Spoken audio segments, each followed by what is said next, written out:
하나 이글스의 레전드 김태균이 KBO가 세계에서 처음 도입한 자동 투구 판정 시스템 에이베스에 관해 언급하며 제구력이 부족한 투수들에게 훨씬 유리한 시스템이라고 말했다.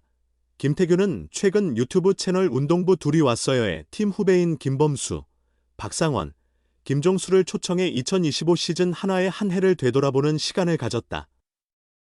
이 방송에서 가장 주목받은 부분은 에이비스에 대한 논의였다. 김태균은 ABS에 대해 내가 타자 출신이라서 그런 게 아니라 무조건 투수에게 유리하다고 강조했다. 함께한 김범수도 공정하기는 하지만 투수에게 유리할 수밖에 없다며 스트라이크 존을 스치기만 해도 스트라이크가 되니까 라고 동의했다. 이어 김태균은 오히려 류현진 같은 투수는 불리하다고 말하며 코너를 정확히 찌르는 스타일의 투수들은 손해를 본다고 설명했다. 반면 상원이나 범수, 종수처럼 포수의 사인과 다르게 던져도 스트라이크 판정을 받는 투수들은 유리하다고 덧붙였다. ABS는 2024년 전 세계 야구리그 중 KBO가 공정성 확보를 위해 최초로 도입한 자동 투구 판정 시스템이다. 심판이 직접 공의 궤적과 낙점을 보는 방식이 아니라 타자의 체형에 맞춰 설정된 가상의 존 안으로 공이 들어오면 기계가 스트라이크로, 벗어나면 볼로 자동 판정하는 방식이다. S 시스템 도입 이후 한국에서는 투수와 타자 사이의 스트라이크 볼 판정 관련 불만이 크게 감소했다는 평가다. 이에 세계 최정상 리그인 메이저리그에서도 다음 시즌부터 에이비스 챌린지 제도를 적용할 예정이다. 이번 회차에서 소개된 김범수는 올해 커리어 최고의 시즌을 보내며 가장 빛나는 한 해를 마쳤다. 총 73경기에 등판하여 2승 1패 2세이브 6홀드, 평균 자책점 2.25를 기록했으며 홈런을 단 한 개도 허용하지 않았다. 박상원은 팀의 중심 불펜 요원으로 활동하며 안정된 성과를 거두었다. 그는 74경기에 출전하여 4승 3패 16홀드, 평균 자책점 4.19를 기록했다. 김종수 또한 63경기에서 4승 5패 5홀드, 평균 자책점 3.25를 달성하며 한화의 마무리를 확고히 지켜냈다. 부록을 바라보는 류현진이 15년 만에 다시 태극마크를 가슴에 달게 된다. 한국야구위원회는 지난 3일 전력강화위원회의 심의를 통해 2026 월드베이스볼 클래식 국가대표팀 1차 캠프 참가 선수 명단을 공개했다. 투수 16명 중 가장 주목받는 선수는 역시 류현진이었다. 류현진은 2006년도와 아시안게임, 동메달에서 첫 성인 대표팀에 선발된 이후 중요한 발자취를 남겨왔다. 2008 베이징 올림픽에서는 결승전 선발로 나서 금메달 획득을 주도했고 2009 WBC 준우승, 2010 광저우 아시안게임 금메달 등 한국 야구의 전성기의 에이스로 맹활약했다. 이후 그는 2013년 미국 메이저리그에 진출하며 국가대표에서 잠시 멀어졌다. 지난해 국내 무대로 돌아온 류현진은 대표팀에서 마지막 불꽃을 피우고 싶다는 소망을 표한 바 있다. 그는 지난 2월 시범 경기 당시 선수라면 누구나 국가대표 선발을 바란다. 아마 내년이 마지막 기회일 수 있어 더욱 열망이 크다. 하지만 실력이 따라주어야 할 것이라고 말했었다. 그의 성적은 어땠을까? 류현진은 이번 시즌 26경기 선발 등판으로 9승 7패, 평균 자책점 3.23을 기록했다. 규정 이닝을 채우진 못했지만 큰 부진 없이 꾸준한 모습을 보여준 한 해였다. 마침 류지연 국가대표팀 감독이 베테랑의 가치를 강조하고 있다. 대표팀은 지난달 진행된 K베이스볼 시리즈 4차례 경기에서 문제를 확인했다. 특히 일본과 가진 2차례 평가전에서 23개의 사사구를 허용했으며 주로 20대 초반 선수들로 구성된 투수진의 경험 미흡이 원인으로 지적됐다.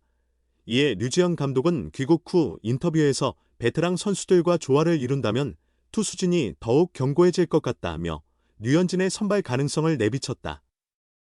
WP에는 투구수 제한이 있어 이를 전략적으로 운영해야 한다. WBC에서는 1라운드에서 투수 한 명이 65구 이상 던질 수 없으며 8강전은 89, 준결승과 결승에서는 95구까지 허용된다. 실질적으로 1-1 선발 체계가 필요하며 많은 이닝을 소화하는 투수보다 3-4이닝을 집중적으로 막을 수 있는 투수가 유리하다.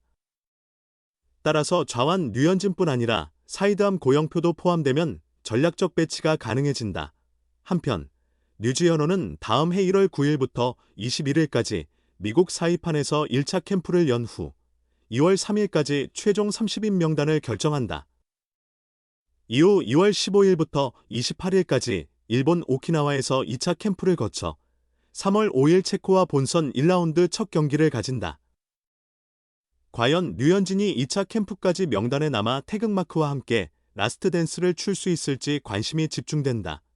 FA 투수 김범수의 차기팀은 어디가 될 것인가?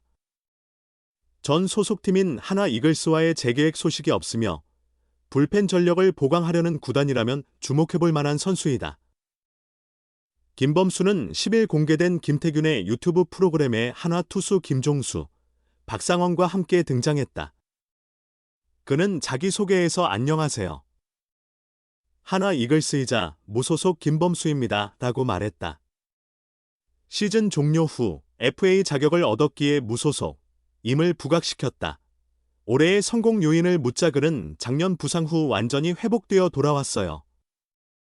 양상문 코치님이 상황에 맞춰 교체해 주시니 자신감이 생겼고 이게 되네라는 생각이 반복되며 흐름을 타게 된 것 같다고 설명했다. 김태균이 제구가 엄청나게 좋아졌다. 다른 사람 같다고 말하자 김범수는 야구에서 자신감이 거의 80%를 차지한다고 하죠. 나머지 20%가 실력인데 확실히 자신감이 붙었어요 라고 답했다. 이날 하나가 강백호와 4년 최대 100억 원 FA 계약을 발표했다. 김범수는 저는 K9 자주포 한 대만 받으면 될 것 같아요. 한 대에 80억 한다고 들었거든요 라고 장난스러운 바람을 전했다. 참고로 K9 자주포 가격은 기본형 약 40억에서 80억 원, 고급형 140억에서 200억 원으로 알려져 있다. 김범수는 2022에서 2023년 75경기 넘게 등판하며 4점대 평균 자책점과 함께 각각 27홀드와 18홀드를 기록했다. 올해 73경기에 출장해 48이닝을 책임지며 2승 1패 2세이브 6홀드, 평균 자책점 2.25를 달성했다. 전년도 39경기, 34이닝, 평균 자책점 5.29로 부진했던 그가 이번 시즌 데뷔 후 처음으로 2점대 평균 자책점을 마감했다.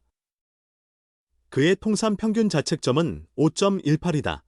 이번 FA 시장에서 이영하, 최원준, 이준영 등 불펜 투수들이 원소속팀과 재계약을 체결했다. 선발 경험이 있는 우완 투수 이영하는 두산과 4년간 최대 52억 원, 계약금 23억, 연봉 총액 23억, 인센티브 6억의 FA 계약을 맺었다. 이영하는 올해 73경기, 66 3분의 2이닝에서 4승 4패 14홀드, 평균 자책점 4.05를 기록했다. 이번 시즌 선발과 불펜을 오간 사이드암 최원준은 두산과 4년 최대 38억 원, 계약금 18억, 연봉 총액 16억, 인센티브 4억, FA 계약을 완료했다.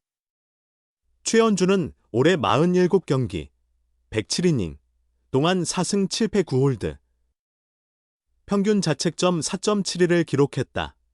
좌완 투수 이준영은 기아와 3년 최대 12억 원, 계약금 3억, 연봉 총액 6억, 인센티브 3억에 계약했다.